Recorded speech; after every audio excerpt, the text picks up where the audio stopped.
Virus corona kini sudah memasuki gedung Shinmoro Noiki yang berada tepat di depan stasiun Tokyo. Korban terinfeksi virus corona dikonfirmasi pengelola gedung tersebut Mitsubishi Estate Rabu 26 Februari 2020 kemarin. Seseorang yang terinfeksi virus corona baru di gedung Shinmoro Noiki tanggal 26 Februari dikonfirmasi positif, ungkap sumber tribunnews.com Kamis 27 Februari 2020.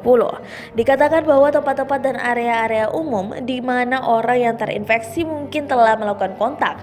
Dokumen yang menggambarkan tindakan yang perlu diambil sejauh ini telah didistribusikan kepada para penyewa gedung.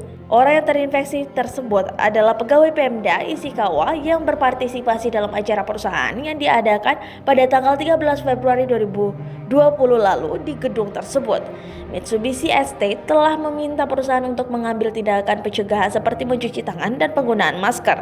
Sementara itu, Kamis 27 Februari 2020 hari ini, Mitsubishi UFJ Bank mengumumkan bahwa mereka telah mengkonfirmasi bahwa seorang karyawan yang bekerja di cabang Konan Prefektur Aichi terinfeksi dengan virus corona baru.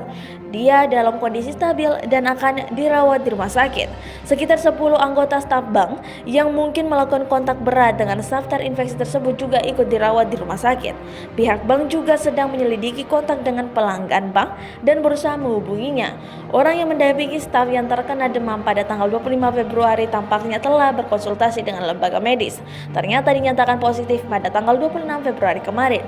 Pendamping tersebut yang terinfeksi tidak memiliki riwayat perjalanan luar negeri baru-baru ini. Dia juga bekerja pada layanan pelanggan dan bekerja sampai tanggal 25 Februari. Bank sedang melakukan pekerjaan desinfeksi di cabang Konan saat ini.